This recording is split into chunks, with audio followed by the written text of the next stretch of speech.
एक बार एक राजा ने अपने मंत्रियों की बुद्धिमानी की परीक्षा लेने के लिए उनसे एक प्रश्न किया कि बताओ हमारे शहर में कितने कौवे हैं। मंत्री चुप हो गए, उन्हें समझ में नहीं आ रहा था क्या उत्तर दिया जाए। उनमें से एक मंत्री बहुत चतुर और बुद्धिमान था। उसने कहा, महाराज मैं जानता हूँ, हमारे शहर में 2105 कौवे हैं। राजा ने कहा, कैसे पता तुम्हें? मंत्री बोला, महाराज आप अपने आदमियों से गिनवा लीजिए, यदि कौवे ज्यादा निकलें तो समझ लेना कि हमारे कौवों के घर उनके रिश्तेदार आए हुए हैं बाहर से, और यदि कम निकले तो समझ लेना कि हमारे यहाँ के कौवे अपने बाहर के रिश्तेदारों के यहाँ गए हुए हैं। ये सुनकर राजा बहुत प्रसन्न हुआ और उस मंत्री को उसने इनाम दिया।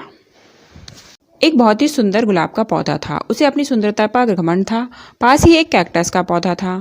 वो अधिकांशतः कैक्टस के पौधे को अपमानित करता रहता था और उससे कहता कि तुम कितने बदसूरत हो, तुम में तो कितने कांटे लगे हैं, तुम्हें कोई पसंद नहीं करता। पर वो कैक्टस कुछ नहीं कहता। गर्मियों का मौसम आया, चारों तरफ सूखा पड़ने लगा क्योंकि वो रेगिस्तान का इलाका था। अब गुलाब का पौधा भी सूखने लगा और उसके फूलों की रंगत जाने लगी। एक दिन गौरैया कैक्टस पर बैठकर चोंच मारकर पानी पी रही थी। गुलाब ने उससे बड़े संकोच से पूछा कि भाई क्या मुझे भी पानी मिलेगा? कैक्टस ने उसे विनम्रता से कहा, हाँ क्यों नहीं। तब गुलाब को अपनी गलती का एहसास हुआ और उसने कैक्टस से क्षमा मांगी कि मैं आइंदा से कभी घमंड नहीं करूंगा। किसी पेड़ के कोटर पर खरगोश का एक बहुत बड़ा परिवार रहता था। उसी पेड़ की टहनी पर एक कौवा भी रहा करता था।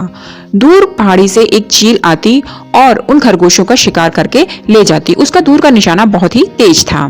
कौवा ये देखा करता। उसने सोचा, मैं भी चील की तरह इन खरगोशों का शिकार करूं, खरगोश खाने में बहुत ही मजे आएंगे। उसने अगले दिन ऐसा ही किया। वो दूर से निशाना साधता हुआ आया, पर खरगोश ने उसे देख लिया और वो जाकर कोटर में छुप गया और कौवा जाकर जमीन से जोर से टकराया। टकराते ही उसके प्राण पखेरु उड़ गए और वो मर गया। किसी राजा ने एक सड़क के बीचों बीच बड़ा सा चट्टान का टुकड़ा रखवा दिया।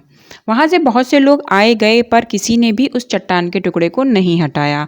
फिर एक सब्जी बेचने वाला आया। उसकी निगाह जब उस चट्टान के टुकड़े पर पड़ी तो उसने अपने पहले सब्जी का पोटला नीचे रखा और बड़ी मेहनत के साथ उस चट्टान के टुकड़े को सड़क के किनारे सरका दिया।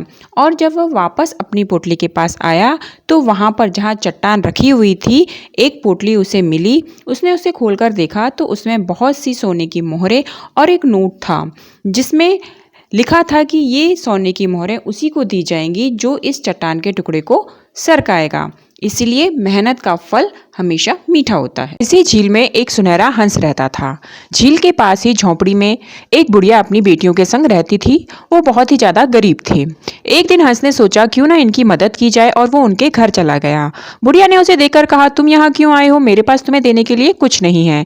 हंस बोला, लेकिन मेरे पास तो है, और उसने उन्हें एक अपना सुनहरा पंख दे दिया।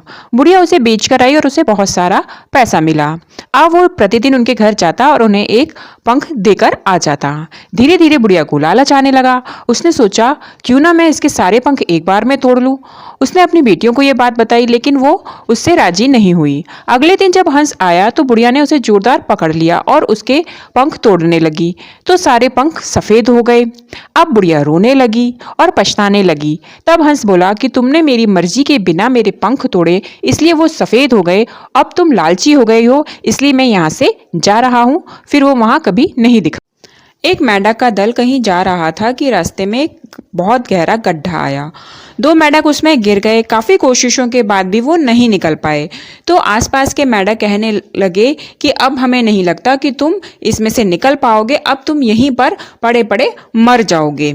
लेकिन फिर भी वो कोशिश करते रहे। अंत में एक मेंढक थककर चूर हो गया और वो नीचे ही रह गया, जबकि दूसरे ने कोशिश कर करके एक इतनी तेज छलांग लगाई कि वो बाहर आ गया।